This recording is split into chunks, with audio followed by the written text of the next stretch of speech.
Olá, tudo bem? Meu nome é Arthur Dias e a gente está começando hoje mais uma edição do Pod ADUFG, o podcast do Sindicato dos Docentes das Universidades Federais de Goiás. Hoje a gente vai trazer um tema importante que é para a gente discutir, que é o perfil do envelhecimento do Brasil, cuidados paliativos e instituições de longa permanência. Temos convidados mais do que especiais. Antes de apresentar os nossos convidados, entretanto, eu queria dar dois informes do sindicato. O primeiro é que o ADUFG Sindicato promove no dia 11 de julho, a partir das 19 horas, mais uma edição do seu Arraiá, lá em Jataí. O evento vai acontecer na sede da entidade e a animação da festa ficará por conta da banda Forró Quentim, que levará um público com um repertório repleto de ritmos juninos para garantir o arrasta-pé durante toda a noite. Também está confirmada uma edição do Arraiá da ADUFG em Catalão, que vai acontecer no dia 18 de julho. Mais informações em breve no site do sindicato. Mas vamos lá, sem mais delongas, queria apresentar os nossos convidados. As nossas convidadas, desculpa. Primeiro, a professora Marta Roveri de Souza. Ela que é professora titular do Departamento de Saúde Coletiva do Instituto de Patologia Tropical e Saúde Pública da Universidade Federal de Goiás. Ela tem graduação em bacharelado em Ciências Sociais pela Universidade Estadual de Campinas, doutorado em Ciências Sociais também pela Universidade de Campinas, uma licença em capacitação no Departamento de Assistência Primária na Itália, também uma licença de capacitação na Carolina do Norte, né, sobre que essas licenças vamos falar um pouco sobre o resultado das pesquisas realizadas nessas licenças capacitações. Ela foi coordenadora do Núcleo de Estudos em Saúde Coletiva entre 2009 e 2013 e foi coordenadora do Programa de Pós-Graduação em Saúde Coletiva da UFG entre 2010 e 2012, depois entre 2015 e 2017. Olá, professora, tudo bem? Olá, tudo bem. Prazer estar aqui. A outra convidada é aqui da casa, né?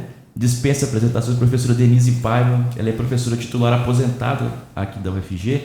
Ela é mestre em Ciência Política pela Universidade Federal do Rio Grande do Sul e doutora em Ciência Política pela Universidade de São Paulo e hoje ocupa a diretoria de assuntos de aposentadoria e pensão do ADUFG Sindicato. Professora Denise, tudo bem?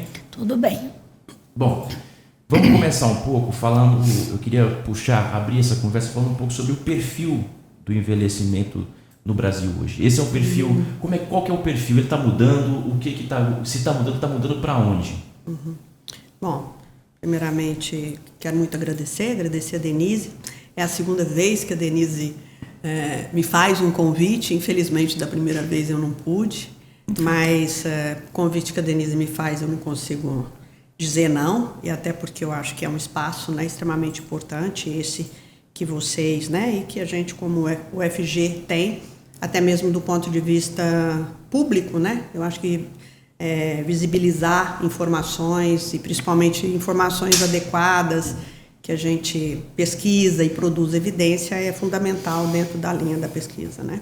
Bom, sim, esse é um tema, né, para mim, que eu estou estudando pelo menos há 4 anos, né, dentro principalmente, né, da minha formação como demógrafo. O envelhecimento sempre fez parte de uma grande preocupação. Afinal, se a gente tiver sorte, todos nós vamos envelhecer, né? Se tudo der certo. Agora, como eu vi esses dias, jovem é o velho, é o jovem que deu certo. Exato. Então, assim, eu acho que essa é uma discussão, uma conversa que a gente precisa trazer para o cotidiano, né? Ela precisa estar presente no nosso dia a dia e com um pouco mais de naturalidade, né? Que é um pouco a proposta do que eu quero falar sobre hoje. Sobre o perfil do envelhecimento, né, brasileiro, ele tem, né, pensando que o Brasil ele está enfrentando um envelhecimento populacional, uma velocidade do envelhecimento jamais vista em nenhum outro país do mundo, porque a gente teve uma queda de fecundidade também muito expressiva ao longo, né, desse período também, né, já não foi vivenciada por outros países. Isso faz com que o nosso, né, processo também de envelhecimento ele tenha uma velocidade que traz algumas preocupações, principalmente porque a falta muitas vezes do preparo, né, o preparo das instituições, e como a sociedade brasileira tem trabalhado com esse tema. Esses achados sobre envelhecimento populacional, e que esse vai ser um dos grupos que mais cresce do ponto de vista na proporção. Então, até 2030, aí o Brasil teremos aí pelo menos, quase 20% da população terá 60 anos e mais. Isso, quando comparado com os demais grupos populacionais, chama atenção, porque como a gente tem uma redução grande da entrada da pirâmide, que é a queda da fecundidade, cada dia a gente tem mais um grupo maior, lá em cima, e uma pressão sobre os grupos, que é o que a gente fala, a importância da reforma da Previdência, está muito dentro dessa perspectiva de que nós vamos ter um grupo muito grande no cume da pirâmide e pouca gente aqui no meio, com essa... mercado de trabalho. Então isso chama atenção, porque como as pessoas se aposentam no Brasil com a idade de 60 anos, a gente vai ter um volume bastante expressivo no cume da pirâmide.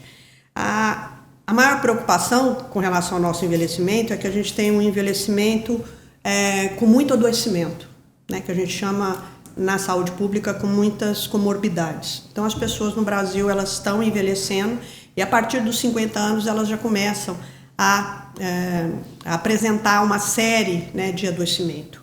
Isso tem custos, isso não só do ponto de vista da saúde pública, mas custos também para a pessoa, para a família, para a sociedade como um todo. E pensando que a gente tem um prolongamento da vida, o que a gente chama do aumento da esperança de vida, que aí no Brasil nós temos entre os homens uma diferença quase de 7 anos das mulheres para o homem, as mulheres com mais de 77 anos e os homens com 70. Então você imagina, você começa a desenvolver, adoecer aos 50, 60, então você tem aí pelo menos quase 20 anos pela frente, Isso precisa ser discutido, ou seja, a qualidade da nossa vida, Então, não basta viver muito, o importante é a gente também saber como que a gente vai viver, E o Brasil não tem se preparado para isso, A gente tem investido pouco, principalmente no nascimento, do ponto de vista da saúde pública. A gente só pode discutir envelhecer bem se a gente nascer bem, Então tem toda uma discussão que é trabalhar inicialmente com o ciclo da vida, desde do pré-natal, garantir que as mulheres façam pré-natal, que essas crianças nasçam bem, porque a gente sabe que os primeiros anos de vida eles são decisivos do ponto de vista do seu envelhecimento, E de como você vai adoecer ou não e o que você vai demandar. Então não dá para pensar no envelhecimento se a gente não olhar para os ciclos da vida desde lá do ciclo inicial. Então, característica, um envelhecimento preocupante do ponto de vista das comorbidades que vão se acentuando, não só do ponto de vista da mobilidade, mas também mentalmente. A gente tem um crescimento muito grande da demência, dos outros maus relacionados a Alzheimer, a Parkinson e assim vai. E nós temos um cenário de envelhecimento muito feminino, uma feminização do envelhecimento brasileiro, porque a gente tem uma sobremortalidade masculina muito grande dos jovens, ou seja, só vai envelhecer quem viver, Como a gente perde os homens, no Brasil por acidentes e homicídios, a gente tem um desequilíbrio na pirâmide populacional, Então, quando a gente olha, nós temos um envelhecimento que ele vai ter um perfil muito feminino, Isso precisa ser discutido porque isso terá um recorte, pensando na área de investimentos na saúde, mesmo de cuidados, que precisa ter esse olhar, E lembrando que as mulheres hoje no Brasil, elas ganham menos, elas estão fora da Previdência, Então, você acaba tendo aí já um marcador importante, que é o marcador de gênero que a gente fala nas ciências sociais, Então, o envelhecimento brasileiro, ele precisa também ser trabalhado do ponto de vista dos marcadores. Então, isso só é gênero, se a gente colocar ainda por cima, a questão racial e a questão, principalmente, de renda, nós temos mais desafios ainda. Então, o envelhecimento, ele precisa ser pensado dentro dessas particularidades, né? Porque colocarão em xeque. Uma coisa é você envelhecer, mas você ser mulher, ser negra e sem escolaridade. É como se você tivesse 3 lentes e isso vai ser, né, um grande complicador. Antes a gente dizia que no Brasil nós tínhamos crianças de rua, né? A gente vai ter idosos de rua, porque essas pessoas estão, né, totalmente descobertas, né, do ponto de vista das suas condições. E um último elemento é que com a reestruturação e hoje as famílias, né, no Brasil elas têm menos filhos, né? E se antes a gente pensava no envelhecimento, que quem cuidava dos idosos era a família, não será mais isso, né? A família e esses cuidados eles vão ter que ser compostos, né? Então só a família não vai dar conta, até porque a gente tem idosos que não têm filhos, né? Idosos que têm um filho, ou idoso que teve filho, o filho morreu, né? Idosos que têm os filhos, mas os filhos não vivem com eles, estão em outros lugares. Por que é importante a gente falar? Porque nós temos que pensar num cardápio, né? Quando a gente fala de envelhecimento, a gente tem que pensar quais são as possibilidades. Para que idoso nós estamos pensando? Cada um deles terá um tipo de especificidade. Então, se não tem família, quem que vai cuidar? Se ele não tiver condições, até o momento ele pode ter autonomia, as condições, mas e depois? Como é que fica? Eu acho que esse é o grande desafio, né, que a gente tem para pensar. Bom, Marta, muito obrigada pela sua presença aqui, por aceitar esse convite para vir conversar com a gente sobre esse tema tão importante. E de tudo isso que você falou aqui, a gente percebe que é um cenário, vamos dizer assim, sombrio que nós temos pela frente, né? Para dizer o mínimo. Sim. E aí eu acho que tem 2 questões que talvez eu gostaria que você falasse um pouco, porque o primeiro, né? Eu acho que nós temos um grande desafio diante de todo esse processo que você está falando aí, né? Do envelhecimento da população, né, em termos de previdência social, né, de impacto no sistema público de saúde, no SUS, né, principalmente. E aí eu me pergunto, né, isso, que tipo de polícia, será que nós estamos preparados? Quais as políticas públicas que nós estamos pensando para essa população, né? E, inclusive, a gente está no ano aí de eleições presidenciais e esse assunto ninguém está falando. Então, realmente é um tema, né? E aí uma outra questão, né? Outro aspecto que tem a ver com isso também, pelo menos de uma forma lateral, é as quedas, por exemplo, nas taxas de vacinação. Isso. Né? E aí, né, queria que você falasse um pouco sobre isso, né? Que nós não temos políticas públicas para acolher essa população e não estamos nos preparando para isso. E aí uma outra aspecto que eu acho interessante, é algo que eu penso um pouco sobre isso, né? Eu gostaria de te ouvir, porque algumas gerações atrás, quem cuidava dos idosos? Tinha sempre uma filha, né, que não se casava e que ficava cuidando dos pais. Hoje as mulheres foram para o mercado de trabalho, né? E nós temos uma configuração familiar muito diferente. Né? Então, por todas essas razões que você mencionou. E aí nós temos esse desafio, né? Quem vai cuidar dessas pessoas, né? Da nossa geração, quando nós ficarmos idosos. E de uma outra coisa que a gente precisa discutir realmente é essa visão, né? Da institucionalização, de uma nova forma, né? De cuidar dessas pessoas. Tem pessoas que têm recursos para contratar cuidadores, mas nós sabemos que poucas pessoas tem condições de fazer isso, e mesmo essa mão de obra, ela é uma mão de obra que eu sei por experiência familiar, muito pouco preparada. Eu queria aproveitar e fazer uma complementação. A gente estava falando tudo sobre essa falta de preparo do Estado, né, e essa falta de políticas públicas.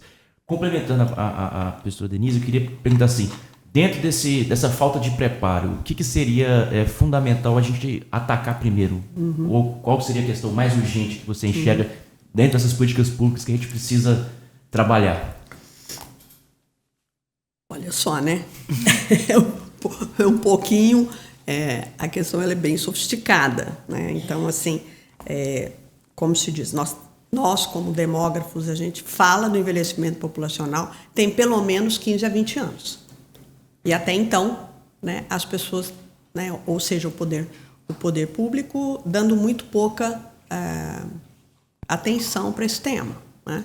Então, de novo, a gente que está na universidade, a gente produz ciência, ela precisaria ser usada, né, do ponto de vista.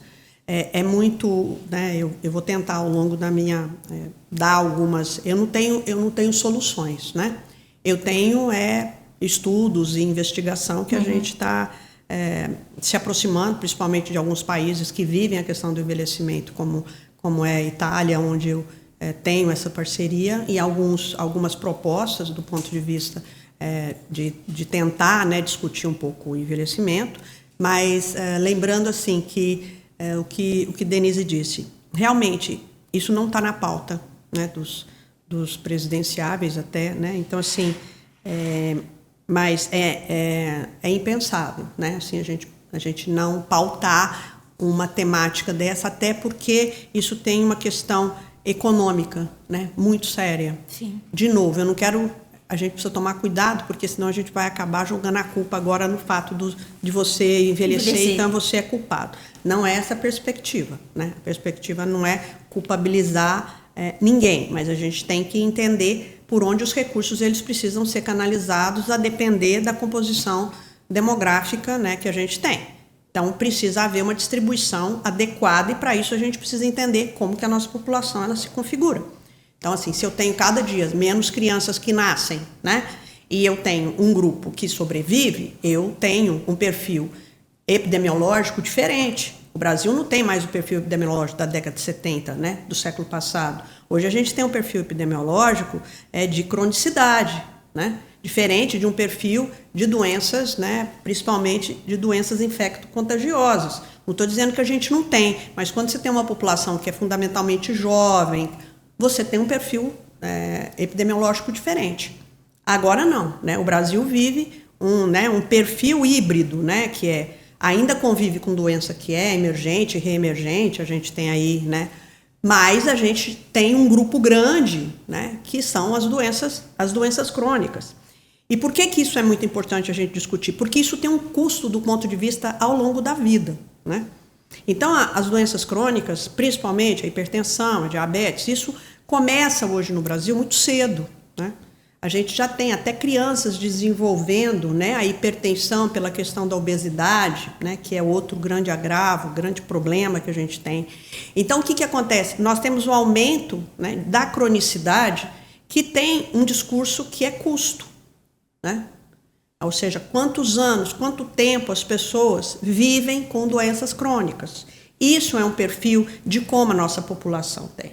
E nesse sentido, o dinheiro ele é finito, né?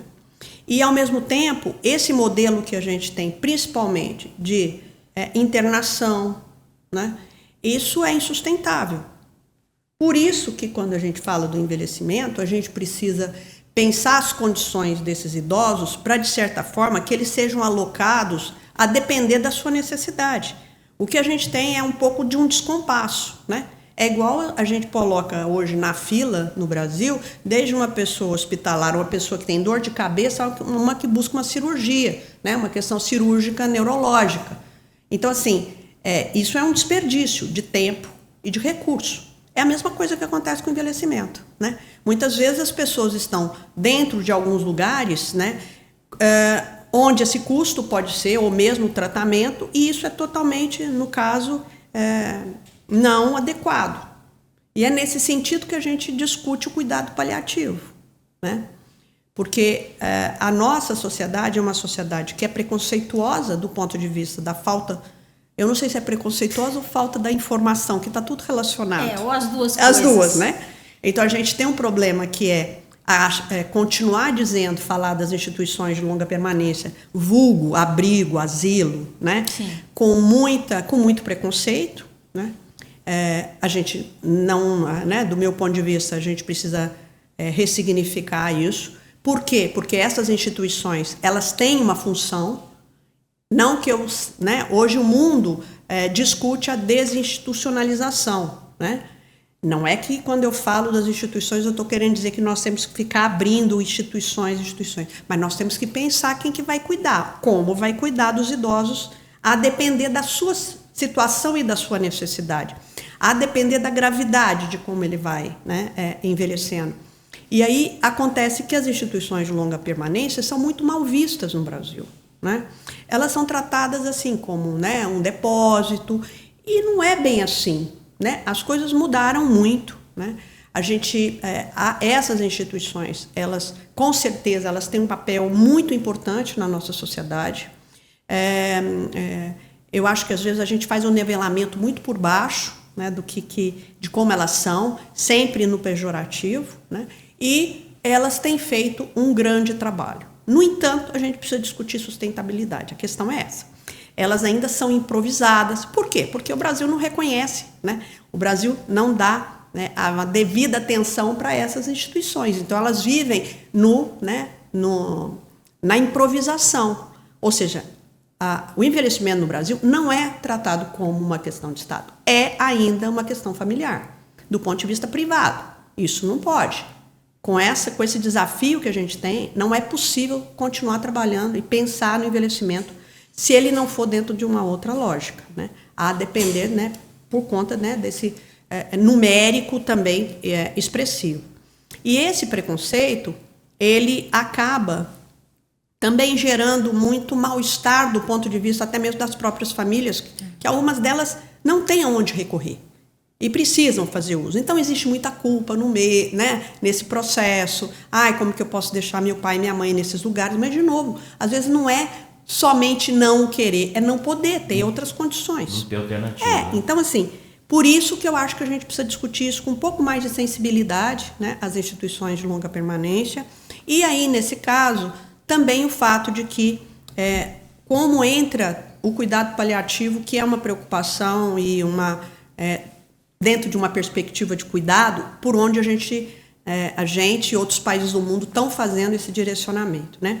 Ou seja, nem todo mundo precisa de ações de intervenção, né? O cuidado paliativo, ele é um cuidado que não é de cura, né? É de conforto, é diferente, né? Então, são aquelas doenças que vão ameaçar a vida da pessoa e que a pessoa não tem mais cura, né? Então, o cuidado paliativo não é um não cuidado. Esse é o problema. Quando a gente fala de cuidado paliativo no Brasil, a gente acha que vai deixar a pessoa morrer, que ninguém vai cuidar dela. Falta de informação. Total, né? E não é nada disso. Os países que estão vivendo, né, com população mais longevas têm feito um direcionamento principal para cuidados paliativos que essas pessoas podem receber nas suas casas, né? E aí, de novo, a equipe multidisciplinar que pode fazer esse cuidado. Lógico, se precisar fazer uma intervenção, mas, de novo, né, não necessariamente, por que muitas vezes tantas intervenções são realizadas de forma desnecessária, né? É disso que o cuidado paliativo ele se presta, né? Que a pessoa seja respeitada dentro das suas condições. E a outra coisa é trazer a família para dentro, se tiver, né? Que a pessoa também possa saber do seu diagnóstico, né? A gente junta, eu tenho trabalhado cuidado paliativo no envelhecimento.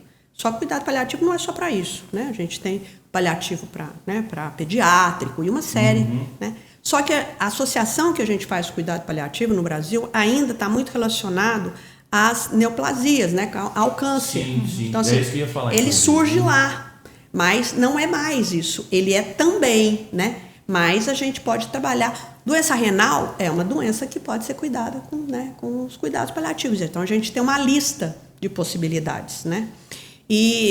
Só que essa discussão do cuidado paliativo, ela é muito difícil da gente chegar, né? Por quê? A nossa política é uma política muito recente, ela é de 2024. O Brasil não tinha nada sobre cuidados paliativos do ponto de vista operacional que pudesse, né? E a política que nós temos hoje e que está, né, como se diz, engatinhando, né, e mais, eu acho que é esse mesmo o processo, ela luta, né, com uma área que é muito difícil, que, por exemplo, as áreas da formação médica, né, elas têm muita dificuldade de discutir morte, luto, né? Ou seja, quando você vai conversar com o médico sobre cuidado paliativo, às vezes é muito complicado, porque as pessoas o tempo inteiro elas acham que vale tudo, né? Qualquer esforço para manter a vida da pessoa é muito tênue, né? Porque você tem uma discussão ética, você tem uma questão religiosa, é muito sensível discutir, fazer essa formação, né? Porque, de novo, ou você peca pelo excesso ou pela falta, né? Mas, afinal, dentro do cuidado paliativo, principalmente para idosos, o que eu tenho tentado fazer, né, no projeto que a gente está desenvolvendo é retomar um pouco do protagonismo do idoso, né? Porque às vezes a gente parte do pressuposto que todo idoso não tem mais nenhum tipo de condição, né, mental de tomar decisões sobre a sua própria vida. O cuidado paliativo também fala disso, né? Que você possa ser protagonista da sua vida, que você possa discutir seu tratamento, que você saiba o que vai acontecer com você. Olha, o que vai acontecer comigo, com essa doença daqui 6 meses, 1 ano. E você poder dizer o que você quer. O que você quer fazer com você, você quer tal intervenção, não quer. Então, isso não é simples dentro da área médica, né? E não só para o cuidado paliativo. Então, às vezes, há essas tensões, né, com relação à importância da gente tentar trazer isso principalmente para os conteúdos programáticos, que por sinal não existe, né?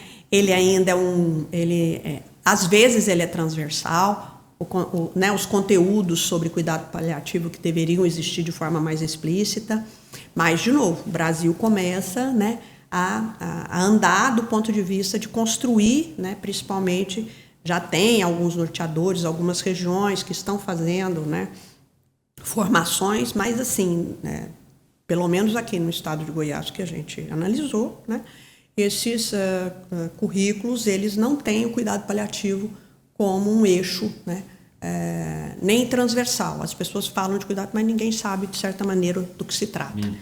Fica meio... É uma especulação. Então, isso não tem na fisioterapia, áreas assim que seriam bem interessantes. Então, quando a gente fala de cuidado paliativo, é muito nessa linha já de uma alternativa dessa cronicidade que o Brasil vive, né?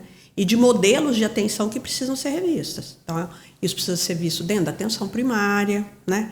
A atenção, né, domiciliar, essas equipes, como elas podem ser configuradas, o cuidado paliativo também dentro das instituições de longa permanência, que isso também pode ser realizado, né, pelas pessoas. E aí a formação, né? A formação, ela é decisiva dentro desse processo. Não há uma política, né? Não haverá política se não tiver uma formação, né, com relação a isso.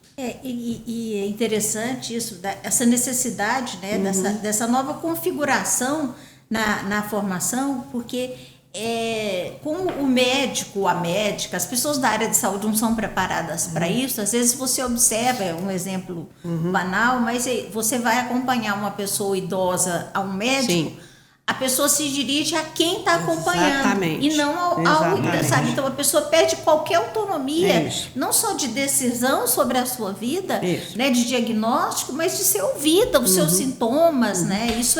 Isso é muito ruim. Então eu acho que além dessa reconfiguração, né, do sistema de atendimento primário, né, para essa, não para, a gente não vai deixar de lado as crianças, os demais, mas assim, pensar disso de uma nova forma. Eu acho que é isso, essa nova forma desses profissionais serem formados com esse olhar para essa população, que vai ser cada vez mais os pacientes que vão chegar para essas pessoas. Né? E aí eu queria que você comentasse uma outra coisa, porque a gente, você falou um pouco sobre o preconceito que a gente tem sobre as instituições de longa permanência, né? Eu acho que o primeiro passo é mudar o nome, não para dourar a pílula, mas fala isso, né? Porque fala asilo de velho, casa de repouso, né? Mas assim, eu acho que a gente está vendo também não sei, queria ver a sua opinião sobre isso, assistindo também a desigualdade que está sendo construída nisso. Eu não sei, eu tenho acompanhado, visto algumas reportagens, lugares que têm sido, principalmente nas grandes capitais, lugares assim, que realmente se você tem dinheiro, você vai para uma instituição de longa permanência, digamos assim, 5 estrelas. Isso. Mas isso, e o custo disso, né, para as famílias ou para as pessoas. E aí essa diferença vai ser, digamos assim, vai ficando muito, muito grande também, porque aí você tem aqueles locais que dependem de filantropia para se manter, né? E outros que só quem tem um alto poder aquisitivo que podem ter acesso. E Goiânia nem isso, acaba que ainda não tem, a Goiás não tem nenhuma coisa nem outra, está no meio do caminho ainda. Eu queria ainda, antes de falar 2 coisas que você me perguntou e elas são muito importantes e eu gostaria de retomar. Primeiro, a questão desse cuidado, né? Então, por exemplo, além esse cuidado que está existindo, né, para esse idoso, principalmente dentro da casa, dentro da família, o que a Denise traz é uma coisa extremamente importante, porque quem está cuidando é outra idosa. São as mulheres que estão cuidando. Isso é idoso cuidando de idoso. Então, é muito complicado. E o que mais nos preocupa é que as mulheres, de novo, estão envelhecendo muito pior do que os homens, por causa da sobrecarga de cuidado ao longo da vida, né? Eu sempre digo, se nós estamos aqui, Denise, é porque alguma mulher cuidou da gente. Isso. Né? Então, é a mesma lógica. Esse cuidado, essas mulheres, elas vão envelhecendo, cuidando de outras pessoas e vão envelhecendo com doenças, né, de coluna, né, reumatismo, tudo oriundo muito desse cuidado que ela exerce ao longo da vida. Então, discutir o envelhecimento de novo, quem está cuidando, você pode olhar que são fundamentalmente mulheres, cuidando de outras pessoas, né, na grande maioria que vão também cuidar, e como elas estão adoecidas. Né? Então, assim, existe uma coisa que é o burnout, como que chama? Burnout familiar, né?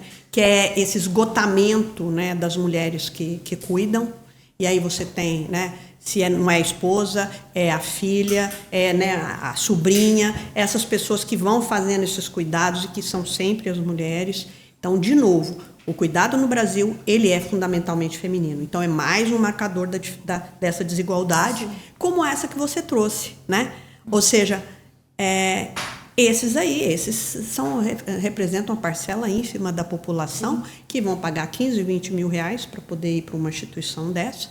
Mas a gente está falando, e aí? E os demais, né? Que é, como se diz, o grosso da nossa população, como que eles vão ser. E a gente, né, precisa, né, profissionalizar e, principalmente, tratar essas populações com mais... Elas estão totalmente apagadas, né? Ela está apagada em tudo, ela está apagada no tratamento, quando você diz, né? Elas são ainda essa forma do que é o idoso no Brasil. Você pensar o que é uma pessoa de 65 anos, considerar que essa pessoa é inapta, né, para algumas coisas. Eu não consigo, eu tenho 63 anos, eu não acho que eu sou inapta. Né? Às vezes as pessoas, eu vou sentar no avião e a pessoa não quer deixar eu sentar porque ela sabe que eu tenho mais de 60 anos. A senhora fala, não, mas eu quero sentar aqui, eu me sinto apta. Mas já nem colocam você nesse lugar. É emergência. Eles já retiram você daquela área, né? Às vezes eu me coloco, eles vão lá e retiram, e falam que é por conta. Então, assim, algumas questões que são, né, realmente importantes. Mas por que, de novo, o Brasil precisa discutir o envelhecimento de uma forma mais apropriada? Porque o mercado de trabalho, ele é cruel no Brasil. As pessoas com 50 anos no Brasil, ela é idosa, ela é pior ainda, ela já começa a ficar idosa aos 50 anos. Ela não tem mais mercado de trabalho, isso é seríssimo. Nossa, e é um fato, seríssimo. A gente percebe isso claramente. Inclusive, eu tenho um amigo meu que ficou desempregado agora, tem 53 anos, ele simplesmente não consegue trabalhar. Não acha lugar para trabalhar. Esse nosso mercado de trabalho, né, que é perverso do ponto de vista que é a lógica do etarismo, né, uma sociedade pautada, né, na juventude, né? Então eu falo que só existe essa idade. É igual à infância e o Brasil menospreza os dois lados. né, não considera a sua infância, trata muito mal as crianças nas políticas e, ao mesmo tempo, seus idosos. Está sendo nos dois extremos, né? E essa população, né, sai do mercado de trabalho, seja público ou privado, com 50, 60 anos, e é um mercado que não abre para mais nada, né? Os países, o que os países do mundo têm feito, né, que têm vivido isso? Existe uma coisa intergeracional genial que pode ser feita, né? Por que não? Por que a gente não pode combinar, né, as inserções de pessoas que estão no auge da sua produção com outras que têm outras habilidades, né? Então, esse conjunto, é por isso que, né, vários países do mundo as pessoas estão inseridas até 80 anos de idade, né? 80 anos e assim, ainda vivem mais 10 anos, países com, né, muito longevos, mas, de novo, com essa lógica ainda da produção, né? Agora, o Brasil retirando essa grande população, né, que vai para a aposentadoria sem condição de fazer, né, um outro trabalho, como que isso vai se sustentar do ponto de vista, né, fiscal, na macroeconomia, como, né? Sendo que as pessoas teriam ainda condições, né, do ponto de vista de fazer, né, continuar. Quantas pessoas eu conheço que estão hiper bem, né, e poderiam continuar tendo outro vínculo de emprego, mas infelizmente o mercado não permite. E isso se essa mentalidade, então assim, como que a gente vai fechar essa conta, né, do ponto de vista de jogar, né, não dar a essas pessoas com mais de 60 anos também outras oportunidades de inserção no mercado de trabalho. Okay. E agora, essa pesquisa que vocês estão realizando aí, né, sobre as instituições de longa permanência e tal, eu queria que você falasse um pouco mais sobre isso, né, e principalmente sobre os dados aqui sobre Goiás. Claro, numa perspectiva, como você está falando aí, macro, né, mas quais os resultados e quais os desdobramentos, o que vocês estão pensando de agora em diante? Então assim, essa pesquisa, ela foi, né, a gente começou a escrevê-la, né, fazer essa proposta em meados de 2023. Eu passei 6 meses na Itália, em Bolonha, e fiz um levantamento e trabalhei, pesquisei. Eram 18 instituições de longa permanência ali na região que eu tive a oportunidade de ir, de conhecer, de entender um pouco, conhecer um pouco desse perfil dessas pessoas que estavam lá.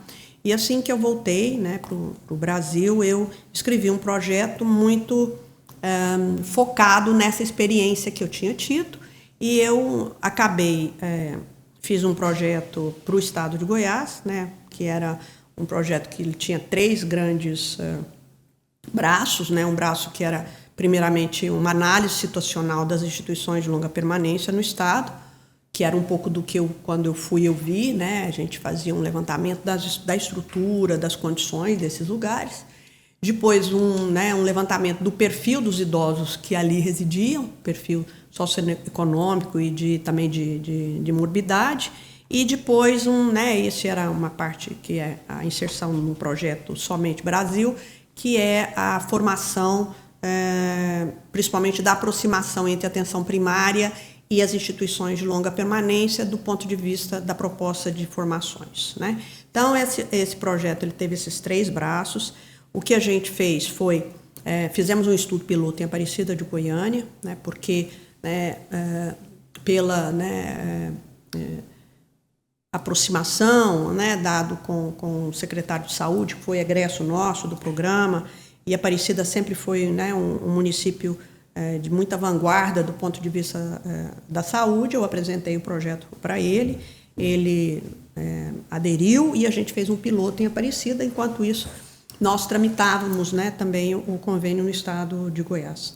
E foi isso que aconteceu, né, no ano de final do ano de praticamente 2024. Nós fizemos o trabalho em Aparecida. Eu trabalhei com 5 instituições de longa permanência, porque a gente só trabalhou com aquelas que nós tínhamos permissão para entrada, né, do ponto de vista que eram conveniadas, filantrópicas com o próprio município. E foi assim um trabalho muito interessante, com o envolvimento das próprias instituições, do Ministério Público, né? A gente fez uma construção dos instrumentos junto com as pessoas, e isso facilitou muito a nossa entrada, e fizemos esse trabalho, terminamos esse projeto em Aparecida, entregamos os resultados em dezembro de 25, em janeiro de 26 saiu o projeto do Estado, né? E agora o que nós estamos fazendo já é a mesma coisa do ponto de vista, e agora a gente está trabalhando com 76 instituições no Estado, todas elas ligadas à vigilância sanitária, né, do Estado. Também fizemos formação para aplicação desses 2 instrumentos que a gente está fazendo através do REDCap, né, que é um software, né, uma plataforma de coleta de informação. E, neste momento, né, a gente acabou a etapa de formação, a equipe viajou pelas regionais do estado de Goiás, agora a Unidade Básica de Saúde já começa as coletas, né, e eu acredito que esse ano, né, até o final do ano, nós teremos não só, né, a análise situacional das instituições, mas também o perfil dos idosos que ali residem, né, como um produto, né, o primeiro produto desse convênio que a RTVE, junto com a Secretaria de Estado da Saúde, com a interveniência também da FAPEG, temos com o Estado. Eu acho que é importante dizer que alguns dos resultados, né, do estudo de Aparecida foram muito interessantes, né, a gente fez uma apresentação com as instituições presentes, a gente já percebeu que, por exemplo, as rotinas, né, dessas instituições, elas já mudaram. Por exemplo, algumas delas tinham muito improviso, né, às vezes a falta... De novo, não é má fé, não existe má fé, existe muito boa vontade das pessoas. É falta de formação. Total, a vontade das pessoas. Assim, nós não tivemos nenhum tipo de negativa, de problema, ao entrar nessas instituições. Ao contrário, sempre que a gente demanda, elas respondem, né? E com muita vontade de acertar. E foi um pouco nessa, né, isso que a gente está tentando dar alguma devolutiva, alguma melhoria do ponto de vista, né, para essas. E então, assim, a gente percebeu que como os nossos instrumentos, eles acabavam trazendo algumas perguntas, principalmente da lógica do cuidado, das rotinas, acabou influenciando. E depois que a gente voltou, a gente percebeu que várias delas já tinham alguma rotina estabelecida. Ou seja, aquilo acabou já, né? Já deu um resultado. Foi, né? Então ela já falou, nossa, isso aqui vamos fazer, né? Outra coisa que é importante que a gente diga era um abandono muito grande dessas instituições pelas unidades básicas de saúde do território, né? O que isso quer dizer? A unidade básica não considera a ILPI, né, como um domicílio, como um lugar que ela tenha que visitar. Então, assim, como assim eu vou nisso? Não, mas isso aí é uma instituição. Não, isso aí não é uma instituição de saúde. Isso aí é um domicílio, onde tem 4, né, mais pessoas. Isso também, de novo, foi um ganho já da pesquisa. A gente faz aproximação, né, corresponsabiliza, e a atenção primária passa a ver a instituição que está no seu território. E depois foi... porque assim, como assim? Então, assim, de novo. Não estava, né, no radar dele. É isso aí. Passou a estar, né? E aí isso já trouxe outros desdobramentos do ponto de vista mais das visitas, né, desse apoio, né? E encarar a ILPI como, né, um local onde essas UBSs também precisam realizar esse trabalho. E fizemos depois alguns grupos, né? Fizemos 5 grupos focais com as instituições e a UBS de aproximação, né?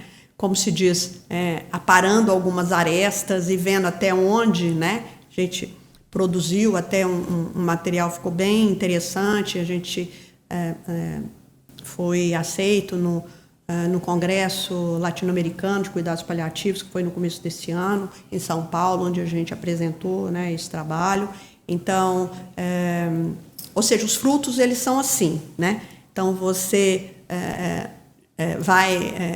vai colhendo e às vezes é isso, é uma mudança muito simples, mas que pode ter muito resultado, né? Eu acho que é isso um pouco que eu acho que é o trabalho da gente como pesquisador, né? Primeiramente, né, as devolutivas, né, o respeito e dar e fazer esse movimento. E agora, de certa maneira, a gente espera ter o mesmo sucesso, né, do ponto de vista também no Estado, tem muita boa vontade, né, a área onde esse projeto, no fim, né, esse projeto está em várias pastas, né, do Estado, está desde a atenção primária na área, né, como também na vigilância, então a gente tem envolvimento, o pessoal do cuidado paliativo também está com a gente. Então, assim, é um grupo, né, muito, muito interessado, com muita vontade de fazer, e eu acho que essa parceria, né, entre a universidade e as instituições, ela só se fortalece, né, principalmente a gente, do ponto de vista de dar, né, opções e possibilidades, né, de melhoria de vida, né, no caso dessas populações, e aí, né, influenciar positivamente, ou pelo menos colocar o tema em pauta, que para nós é o mais importante. Professor, parece que o problema principal é a falta de informação mesmo. Né? Assim, quando você esclarece algumas coisas, as rotinas já começam a se organizar. Né? Parece que deu para perceber que foi isso que você... Foi. A principal é isso, assim, às vezes é muito... não existe. É que assim, Arthur, eu parto primeiro desse pressuposto. Eu acho que a gente tem que investir na formação. Eu, não só como educadora, mas esse é eu acho que não existe um país, né, que se consolide, né, do ponto de vista se a gente não tiver boa formação, isso em todos os níveis. Eu continuo acreditando que essa é a forma. E o que a gente percebeu até agora é que é isso mesmo. Às vezes é uma coisa simples, né? E precisa fazer esse processo, e as pessoas recebem muito bem, né? De ambos os lados, né? A gente sempre deixa claro que o papel da gente não é de auditoria ou de fiscalização, né?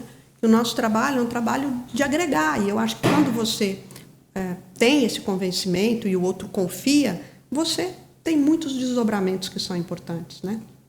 Então, assim, essa questão dos cuidados paliativos, a gente fez agora, eu tive no Ministério, numa reunião no Núcleo de Estudos Paliativos, e justamente com essa proposta de querer, e foi uma coisa muito interessante, que a gente marcou essa reunião, e quando eu cheguei, a responsável falou: nossa, Marta, parece assim uma conspiração a favor. Eu falei: eu conto com isso, por favor. Acabamos de receber 2 pedidos aqui, né, de pessoas, de instituições de longa permanência, querendo formação em cuidados paliativos. Eu falei: pois é, então é isso aqui que a gente veio combinar, né, com vocês. Então, assim, neste momento, depois de amanhã, nós temos uma reunião no Estado, porque né, a gente fez um formato para fazer uma formação em cuidados paliativos para as instituições de longa permanência, sobre, né, a gente combinou, né, com elas os temas, o que elas gostariam de trabalhar. Vamos chamar também as unidades básicas de saúde para fazer essa formação, e isso vai ser piloto também em Aparecida. E depois, se der certo, a nossa ideia é extrapolar para o Estado, né, também. Nesse sentido, o Ministério da Saúde e a área estará com a gente. Então, nós vamos... eu junto, né, com o pessoal do Estado, a área de cuidados paliativos aqui, estamos costurando, né, essa proposta para chamar o Ministério e a área, né, para ver em que medida, como que a gente pode fazer essa conversa, né.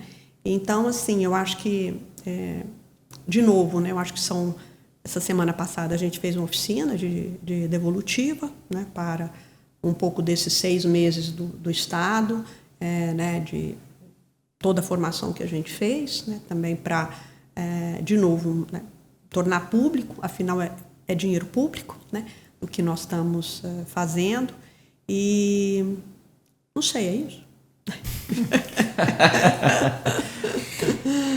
Professor, a gente está chegando para o final da nossa conversa. Em primeiro lugar, agradecer a sua presença aqui.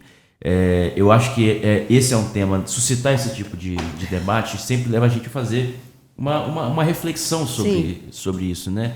Especialmente quando a gente fala que nós estamos que a sociedade está envelhecendo muito rápido e que a gente não está conseguindo, não estamos nos preparando para isso, né? Ter esse tipo de projeto dá uma luz para essa questão, né? Então eu queria agradecer demais a você, professora. Queria abrir um espaço para você fazer suas considerações finais, tá? E lembrando que, como eu já havia dito antes, a gente já tem reforçar o convite do sindicato para o nosso arraiá do FIGE, que vai acontecer em Jataí no dia 11 de julho, a partir das 19 horas, e em Catalão no dia 18 de julho. Professora, muito obrigado. Suas considerações finais. Então, eu acho que era uma coisa importante, é dizer que quando a gente faz um projeto, né, que eu acho que é um projeto com uma envergadura aí de pelo menos mais 3, 4 anos pela frente, que tem uma rede internacional também, né, que está por trás do ponto de vista de eventos, né, de trabalhos em conjunto, é dizer que a minha principal preocupação é que esse tema ele seja pautado, né? E como eu tento fazer isso, né? Influenciando. Como? Né? Então, por exemplo, eu ofereço disciplinas, né, na pós-graduação sobre a temática do envelhecimento, né, já tem 3 anos que eu faço isso, como nos 2 programas que eu trabalho, na saúde coletiva e na medicina tropical. Nós estamos com 4 trabalhos de orientação, né? Um muito interessante, são 3 no mestrado, tem um outro, estou com 2 no doutorado. Então, por exemplo, um bem interessante que é sobre violência, a violência, né, em idosos. Esse trabalho ele não está diretamente trabalhando do ponto de vista com violência em LPIs, mas ele trabalha dentro dos sistemas de notificação, né, de violências, né, no Brasil de população idosa, mostrando, né, também que esse é um grupo onde a gente tem um crescimento grande dessa violência, né, em idosos. Então, esse é um braço. Um outro, 2 que a gente está trabalhando com alunos da medicina e da biomedicina, que a gente faz um trabalho sobre, isso aqui eu preciso ler, que é do uso do benzodiazepínicos, né, por esses idosos nas ILPIs, né? Essa é uma discussão muito grande internacionalmente, como cresce esse uso de medicamento e o que ele traz, né?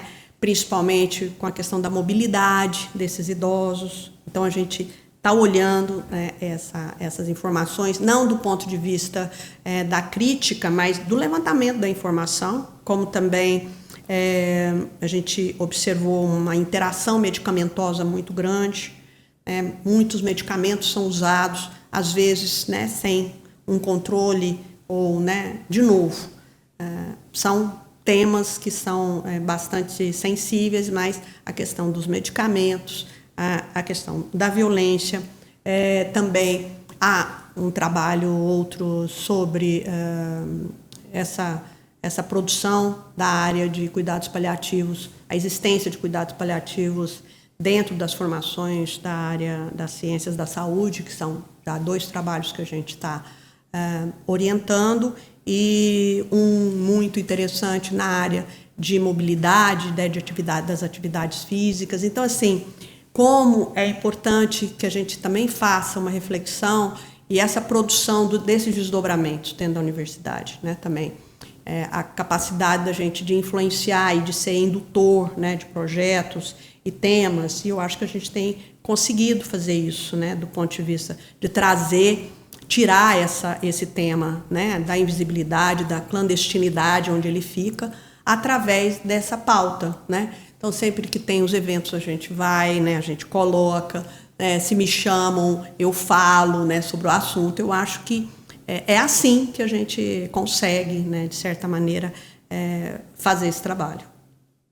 Obrigado mais uma vez, professora Denise. Obrigado também suas considerações finais. Bom, Agradeço, Arthur. Marta, eu agradeço muito você ter vindo aqui conversar com a gente sobre esse tema. Eu conheço há alguns anos, vamos dizer assim, a sua capacidade de trabalho, né? Admiro muito e acho que foi fundamental essa conversa, né? Eu acho que é um tema que a gente tem que voltar a ele sempre que possível e já te convido para quando tiver os próximos resultados, você vir aqui conversar com a gente de novo. Eu acho que foi muito interessante, né? Importante, fundamental essa questão. E tem uma outra algo que você chamou a atenção e que eu considero muito importante também, que é mostrar que a universidade não está de costas para a sociedade, que o que nós estamos fazendo, que a gente faz, né, embora eu já esteja aposentada, mas o que a gente faz ao longo da nossa carreira acadêmica é a gente transforma conhecimento em algo para a sociedade, que pode auxiliar na elaboração de políticas públicas, produzir conhecimento, ciência. Eu acho que isso é muito importante e esse é o papel nosso, né, de universidade pública. Muito obrigada. Obrigada, eu que agradeço. Obrigada. Obrigado mais uma vez. Gente, nós estamos encerrando essa edição do Pod ADUFG. Fique ligado, daqui a pouco a gente chega com um novo debate, um novo tema. Muito obrigado e até a próxima.